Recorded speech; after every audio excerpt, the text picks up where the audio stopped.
إن الحمد لله نحمده ونستعينه ونؤمن به ونتوكل عليه ونعوذ بالله من شرور أنفسنا ومن سيئات أعمالنا من يهده الله فلا مضل له ومن يضلل فلا هادي له وأشهد أن لا إله إلا الله وحده لا شريك له وأشهد أن محمدا عبده ورسوله أرسله بالهدى ودين الحق ليظهره على الدين كله ولو كره المشركون اللهم صل على محمد وعلى آل محمد كما صليت على إبراهيم وعلى آل إبراهيم إنك حميد مجيد وبارك على محمد وعلى آل محمد كما باركت على إبراهيم وعلى آل إبراهيم إنك حميد مجيد أما بعد فإن خير الحديث كتاب الله وخير الهدي هدي محمد صلى الله عليه وسلم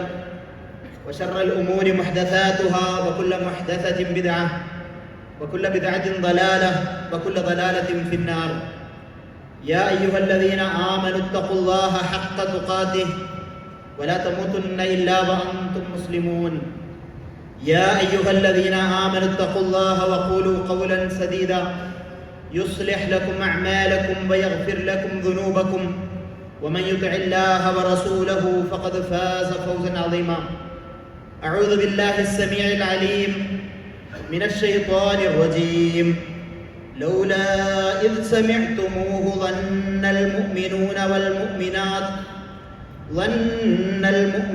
والمؤمنات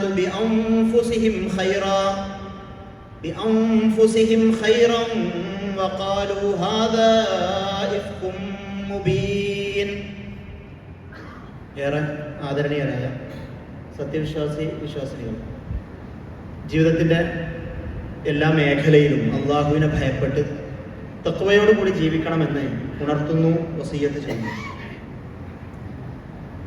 നമ്മൾ പലപ്പോഴും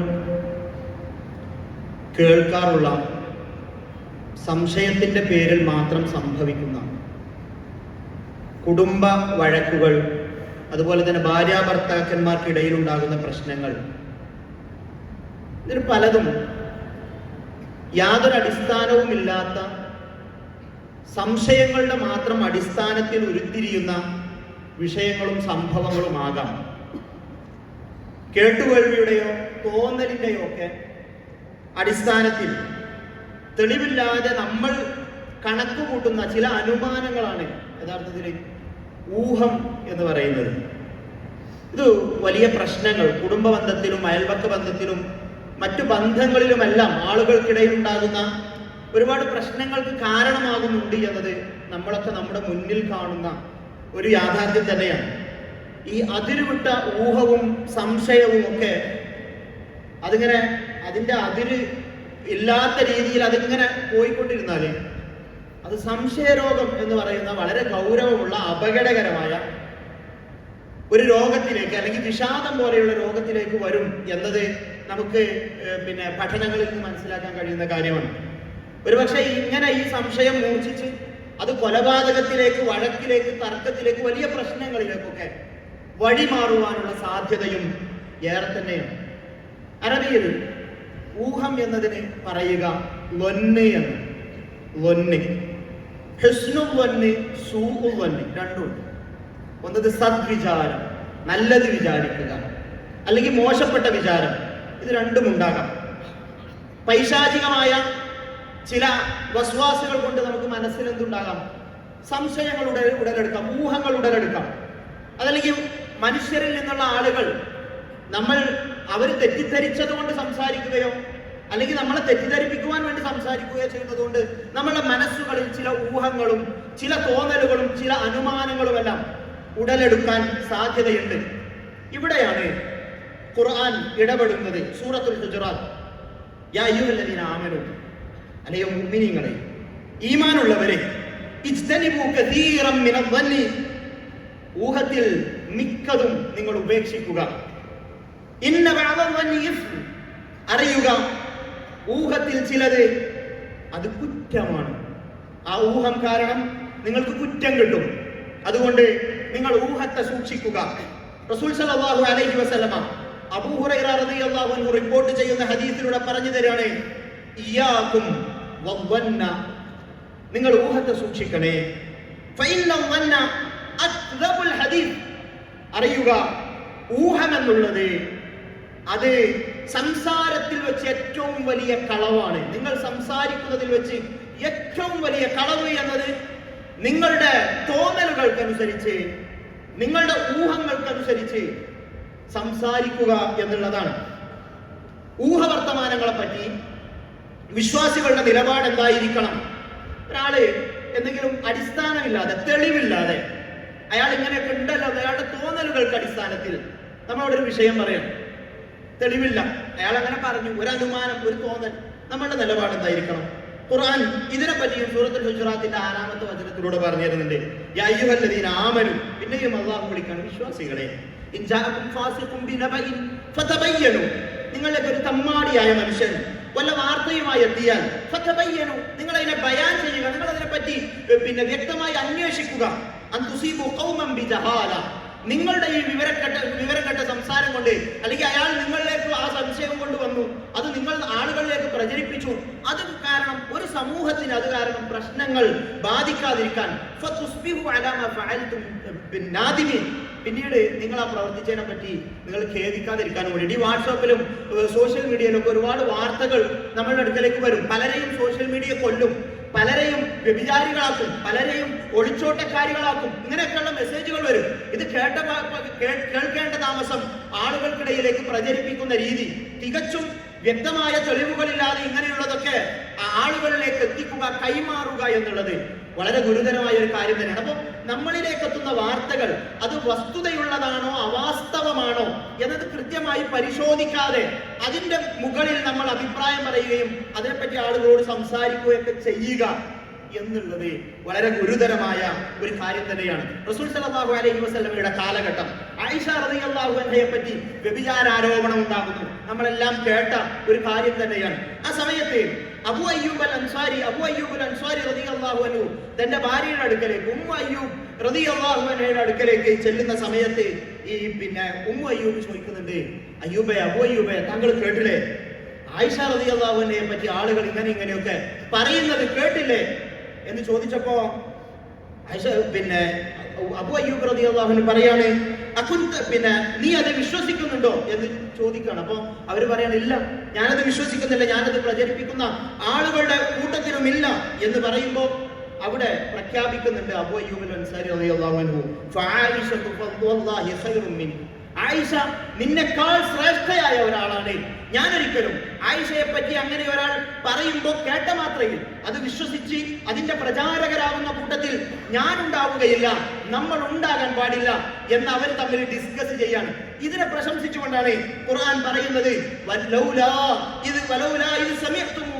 അവരത് കേട്ട മാത്രയിൽ, ആയിഷ റളിയല്ലാഹു അൻഹയെ പറ്റിയുള്ള ഈ ആരോപണം കേട്ട സമയത്ത് അവരുടെ മനസ്സിൽ മുഅ്മിനീങ്ങൾക്ക്, അതുപോലെ തന്നെ മുഅ്മിനത്തുകളായ ആളുകൾക്ക് അവരെ പറ്റി തന്നെയുള്ള ആരോപണത്തിൽ, അവരിൽ പെട്ട ഒരാളെ പറ്റി തന്നെയുള്ള ആരോപണത്തിൽ അവർക്ക് നല്ലത് വിചാരിച്ചുകൂടായിരുന്നോ? ഇതൊരു വലിയ ആരോപണം മാത്രമാണ് എന്നവർക്ക് പറഞ്ഞുകൂടായിരുന്നോ? ഇതാണ് വിശ്വാസിയുടെ നിലപാട്. ഒരു വാർത്ത കേൾക്കുമ്പോ അതിനെപ്പറ്റി നമ്മൾക്കുണ്ടാകേണ്ടത് നല്ല വിചാരം അല്ല, അയാൾ അങ്ങനെയുള്ള ഒരാളല്ല. ഊഹത്തിന്റെ അടിസ്ഥാനത്തിൽ, കേട്ടുകേൾവിയുടെ അടിസ്ഥാനത്തിൽ ആളുകൾ പലതും പറയുന്നുണ്ടെങ്കിൽ അല്ല, അങ്ങനെയല്ല എന്നതാണ് നമ്മൾ വിശ്വസിക്കേണ്ടത് എന്ന് നമ്മളുടെ മനസ്സിൽ ഉണ്ടാകേണ്ടത്. ഹുസ്നുവന്നാണ് ഒരാളെ കുറിച്ച് തെളിവില്ലാത്തിടത്തോളം എന്ന നിലപാടാണ് ഇസ്ലാം നമ്മളുടെ മുന്നിലേക്ക് വെക്കുന്നത്. അവിടെയാണ് അബൂ അയ്യൂബ് അൽ അൻസാരിയെയും അദ്ദേഹത്തിന്റെ ഭാര്യയെയും അള്ളാഹു പ്രശംസിച്ചുകൊണ്ട് ഈ ആയത്തിൽ പറയുകയും ചെയ്യുന്നത്. അവർ ചെയ്തതുപോലെ കേട്ട മാത്രയിൽ നിങ്ങൾക്ക് നല്ലത് വിചാരിച്ചുകൂടായിരുന്നോ എന്ന് ഖുർആൻ നമ്മളോട് ചോദിക്കണം. ഈ ഒരു നിലപാടാണ് നമ്മളിൽ നിന്ന് ഉണ്ടാകേണ്ടത്. ഒരിക്കൽ റസൂൽ സല്ലല്ലാഹു അലൈഹി വസല്ലമയുടെ അടുക്കലേക്ക് പരാതിയുമായി ഒരാൾ വരികയാണ്. അയാൾ പറഞ്ഞത് എന്താണെന്നറിയോ? യാ റസൂലല്ലാഹ്, ഇന്നംറഅതി വലദത് ഗുലാമൻ അസ്വദ്, റസൂലേ, എന്റെ ഭാര്യ ഒരു കറുത്ത കുഞ്ഞിനെ പ്രസവിച്ചിരിക്കുന്നു. ആ കുടുംബം തകർന്നു വീഴാൻ കാരണമാകുന്ന രീതിയിലുള്ള ഒരു വലിയ സംശയവുമായി കൊണ്ടാണ് അയാൾ വന്നത്. പറഞ്ഞത് മനസ്സിലായല്ലോ, ഞാനും വെളുത്തിട്ടാണ്, എന്റെ ഭാര്യയും വെളുത്തിട്ടാണ്, എനിക്കുണ്ടായ കുഞ്ഞ് കറുത്ത നിറത്തിലുള്ളതാണ് റസൂലേ. ഇതിലെനിക്ക് സംശയമുണ്ട് എന്ന രീതിയിൽ ഒരു സംശയവും ഉന്നയിച്ചുകൊണ്ടാണ് അഅറാബിയായ ഒരു ഗ്രാമവാസിയായ അറബി റസൂൽ സല്ലല്ലാഹു അലൈഹി വസല്ലമയുടെ അടുക്കലേക്ക് വരുന്നത്. റസൂൽ സല്ലല്ലാഹു അലൈഹി വസല്ലമ തിരിച്ചു ചോദിക്കാണ്, ഹല്ലക മിൻ ഇബിൽ, നിനക്ക് ഒട്ടകമുണ്ടോ? നിനക്ക് ഒട്ടകമുണ്ടോ? അപ്പൊ അതേ എന്ന് പറഞ്ഞപ്പോൾ റസൂൽ സല്ലല്ലാഹു അലൈഹി വസല്ലമ ചോദിച്ചു, അത് ഏത് നിറമാണ്? അപ്പൊ അദ്ദേഹം പറഞ്ഞു, അത് ചുവന്ന നിറമാണ്. ആണും പെണ്ണും ഒക്കെ ചുവന്ന നിറമാണ്. വഹൽ ഫീഹാ മിൻ ഔറഖ, ആ രണ്ട് ചുവന്ന ഒട്ടകങ്ങളിൽ നിന്ന് നിനക്ക് തവിട്ടു നിറമുള്ള ഒട്ടകം ഉണ്ടാകാറുണ്ടോ? അപ്പൊ അദ്ദേഹം പറഞ്ഞു, അതെ ഉണ്ടാവാറുണ്ട്. റസൂൽ സല്ലല്ലാഹു അലൈഹി വസല്ലം ചോദിച്ചു, അതെങ്ങനെ സംഭവിച്ചു?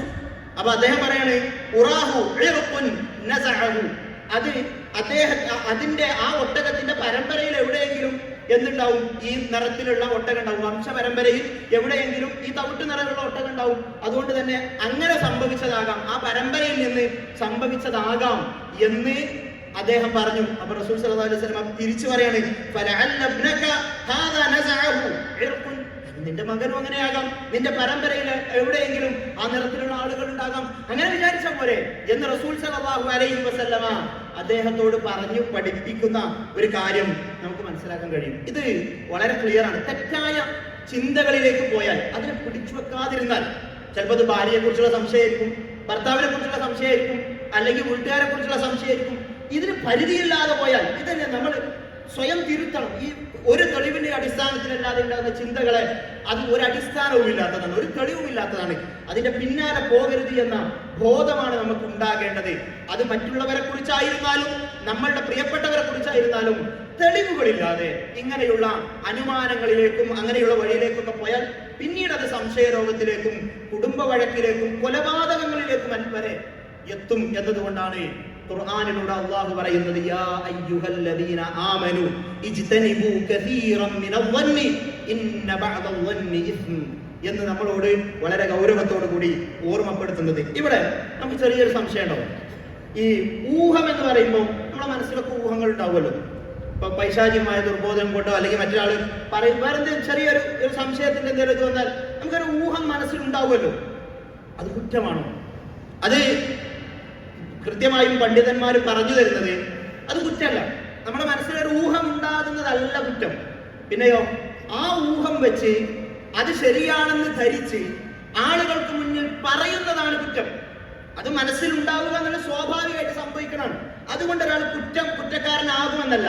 പക്ഷേ അത് ശരിയാണെന്ന് വിചാരിക്കുകയും അത് ആളുകളോട് സംസാരിക്കുകയും ചെയ്യുമ്പോഴാണ് അത് കുറ്റമായി മാറുക. റസൂൽ സല്ലല്ലാഹു അലൈഹി വസല്ലം പറഞ്ഞത് ഫഇന്നൽ-ളന്ന ലഅക്ദബുൽ ഹദീസ്, ഊഹം എന്ന് പറയുന്നത് സംസാരത്തിൽ ഏറ്റവും വലിയ കളവാണ്.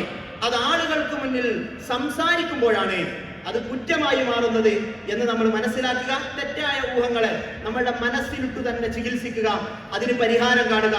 ആ രീതിയിൽ ഈ ഊഹവുമായി ബന്ധപ്പെട്ട വിഷയം വളരെ ഗൗരവത്തോടു കൂടി മനസ്സിലാക്കുക. നമ്മൾ ഈ തെറ്റിദ്ധാരണയുടെ പുറത്ത് തെളിവുകളില്ലാതെ സംസാരിക്കുന്ന ആ രീതി ഒഴിവാക്കുക. അത് ഇസ്ലാം വളരെ ഗൗരവത്തോടു കൂടി വിമർശിച്ചതാണെന്ന് മനസ്സിലാക്കുക. അല്ലാഹു സുബ്ഹാനഹു വ തആല തൗഫീഖ് നൽകി അനുഗ്രഹിക്കുമാറാകട്ടെ.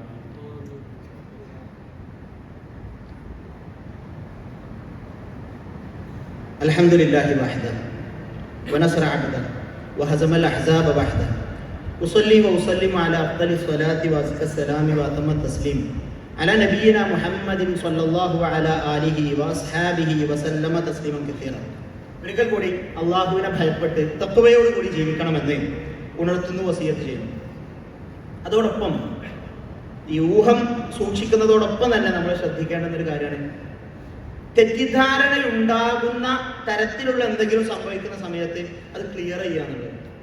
എന്തെങ്കിലും നമ്മളെപ്പറ്റി ആളുകൾ സംശയിക്കപ്പെടാവുന്ന ഒരു സാഹചര്യം നമുക്കുണ്ടാവുകയാണെങ്കിൽ അത് പെട്ടെന്ന് ക്ലിയർ ചെയ്യുക, ഇതല്ലട്ടോ എന്ന് അത് തിരുത്തേണ്ടവർക്ക് മുന്നിൽ നമ്മൾ തിരുത്തൽ ചിലപ്പോൾ അത്യാവശ്യമായിട്ട് വരും. റസൂൽ സല്ലല്ലാഹു അലൈഹി വസല്ലം ഒരിക്കൽ റസൂൽ സല്ലല്ലാഹു അലൈഹി വസല്ലമയുടെ ഭാര്യ സൊഫിയ റളിയല്ലാഹു അൻഹ റസൂൽ സല്ലല്ലാഹു അലൈഹി വസല്ലമ ഇഅ്തികാഫിൽ ഇരിക്കുന്ന റസൂൽ സല്ലല്ലാഹു അലൈഹി വസല്ലമയെ കണ്ട്, അപ്പോൾ റസൂൽ സല്ലല്ലാഹു അലൈഹി വസല്ലം ഇരുട്ടുള്ള സമയം റസൂൽ സല്ലല്ലാഹു അലൈഹി വസല്ലമയുമായി സംസാരിച്ചുകൊണ്ടിരിക്കുന്ന സമയം റസൂലും അതുപോലെ തന്നെ സൊഫിയ റളിയല്ലാഹു അൻഹയും മാത്രമാണ് അവിടെ ഉള്ളത്. ആ സമയത്ത് രണ്ടാളുകൾ, അൻസ്വാരികളായ രണ്ടാളുകൾ അതിലൂടെ അങ്ങോട്ട് നടന്നുപോയി. അപ്പൊ അവര് റസൂലിനെയും സൊഫിയ റളിയല്ലാഹു അൻഹയെയും കണ്ടപ്പോ ഒന്നൊരൽപ്പം വേഗത്തിലൊന്ന് നടന്നു. അപ്പോ റസൂൽ സല്ലല്ലാഹു അലൈഹി വസല്ലമ അവരോട് പറഞ്ഞു, നിൽക്കണേ, ഇന്നഹാ സൊഫിയ ബിൻതു ഹുയൈ, ഇതെന്റെ ഭാര്യ സൊഫിയയാണ് എന്ന് റസൂൽ സല്ലല്ലാഹു അലൈഹി വസല്ലമ അവർക്ക് പറഞ്ഞു കൊടുത്തു. അപ്പൊ അവരാകെ വിഷമിച്ചു. അവർ പറയാണ് സുബ്ഹാനല്ലാഹി യാ റസൂലല്ലാഹ്, റസൂലേ അല്ലാഹു എത്ര പരിശുദ്ധൻ. അത് അവർക്ക് ഭയങ്കര വിഷമായി. റസൂല് അവർക്ക് ഇതൊന്ന് ക്ലിയർ ചെയ്ത് കൊടുത്തല്ലോ. അപ്പോ റസൂൽ സല്ലല്ലാഹു അലൈഹി വസല്ലം പറഞ്ഞു, ഇന്ന ശൈത്താന യജ്രി മിനൽ ഇൻസാനി മജ്റതം, ശരീരത്തിൽ രക്തം ഓടുന്നിടത്തൊക്കെ പിശാച് സഞ്ചരിക്കും. ഞാൻ ഭയപ്പെട്ടത് നിങ്ങളുടെ മനസ്സിൽ വല്ലതും ഉണ്ടാകുമോ, എന്തെങ്കിലും ഒരു തെറ്റിദ്ധാരണ ഉണ്ടാകുമോ? റസൂൽ സല്ലല്ലാഹു അലൈഹി വസല്ലം ഒരു അന്യയായ സ്ത്രീയുമായിട്ട് രാത്രിയിൽ ഇങ്ങനെ ഒറ്റയ്ക്ക് സംസാരിച്ചു, അങ്ങനെയുള്ള ഒരു തോന്നൽ നിങ്ങൾക്കുണ്ടാകുമോ എന്ന് ഭയപ്പെട്ടുകൊണ്ടാണ് ഞാനത് ക്ലിയർ ചെയ്തത് എന്ന് റസൂൽ സല്ലല്ലാഹു അലൈഹി വസല്ലം പറഞ്ഞു. അത് വല്ലാത്ത ഒരു പാഠമാണ്. നമ്മുടെ ജീവിതത്തിൽ നമുക്കത് പകർന്നിരുന്ന തെറ്റിദ്ധാരണയും സംശയാസ്പദമായ സാഹചര്യങ്ങളും ഉണ്ടാകുന്നതിൽ നിന്ന് നമ്മൾ വിട്ടുനിൽക്കുക. അങ്ങനെയുള്ള കാര്യങ്ങൾ പിന്നെ ആർക്കെങ്കിലും സംശയം തോന്നുന്ന അവസ്ഥ ഉണ്ടെങ്കിൽ അത് തിരുത്തുവാൻ കൂടി നമ്മൾ ശ്രദ്ധിക്കുക. കാരണം അത് ആളുകൾ പറഞ്ഞാൽ അത് ചിലപ്പോൾ നമ്മളുടെ ജീവിതത്തിൽ ഉണ്ടാക്കുന്ന ഡാമേജ് എന്ന് പറയുന്നത് ചിലപ്പോൾ വളരെ വലുതായിരിക്കും. ഈ കാര്യം വളരെ ഗൗരവത്തിൽ നമ്മൾ ശ്രദ്ധിക്കുക. അല്ലാഹു സുബ്ഹാനഹു വ തആല നമ്മളിൽ നിന്ന് വന്നുപോയ തെറ്റുകുറ്റങ്ങളെല്ലാം വിട്ടുപുറത്ത് മാപ്പാക്കി തരുമാറാകട്ടെ. രോഗം കൊണ്ട് പ്രയാസപ്പെടുന്ന ആളുകൾക്ക് അല്ലാഹു സുബ്ഹാനഹു വ തആല മഗ്ഫിറത്തും മർഹമത്തും പ്രദാനം നൽകി അനുഗ്രഹിക്കുമാറാകട്ടെ. രോഗം കൊണ്ട് പ്രയാസപ്പെടുന്ന ഒരുപാട് ആളുകൾ അല്ലാഹു സുബ്ഹാനഹു വ തആല അവരുടെ രോഗങ്ങളും പ്രയാസങ്ങളും എല്ലാം ദൂരീകരിച്ച് നൽകുമാറാകട്ടെ. സാമ്പത്തികമായ ബുദ്ധിമുട്ട് കൊണ്ട് കടം കൊണ്ടൊക്കെ പ്രയാസപ്പെടുന്ന ആളുകൾ അല്ലാഹു അവരുടെ പ്രയാസങ്ങൾ നീക്കി കൊടുക്കുമാറാകട്ടെ. اللهم اغفر للمؤمنين والمؤمنات والمسلمين والمسلمات الأحياء منهم والأموات إنك مجيب الدعوات وقاضي الحاجات. اللهم ربنا اصرف عنا عذاب جهنم إن عذابها كان غراما إنها ساءت مستقرا ومقاما. اللهم أعز الإسلام والمسلمين وأذل الشرك والمشركين. اللهم أعز الإسلام والمسلمين وأذل الشرك والمشركين. اللهم دمر أعداءنا وأعداءك وأعداء الدين. اللهم دمر أعداءنا وأعداءك وأعداء الدين. اللهم ربنا هب لنا من أزواجنا وذرياتنا قرة أعين واجعلنا للمتقين إماما. اللهم ربنا ظلمنا أنفسنا وإن لم تغفر لنا وترحمنا لنكونن من الخاسرين. اللهم احفظ بلادنا، اللهم احفظ بلادنا، اللهم احفظ بلادنا وأئمتنا وأمتنا وعلماءنا وأمراءنا وأولادنا وشبابنا من كل الفتن ما ظهر منها وما بطن ومن كيد الشيطان. اللهم إنا نعوذ بك من الشقاق والنفاق وسوء الأخلاق. اللهم ربنا تقبل منا إنك أنت السميع العليم وتب علينا إنك أنت التواب الرحيم. اللهم ربنا آتنا في الدنيا حسنة وفي الآخرة حسنة وقنا عذاب النار والحمد لله رب العالمين.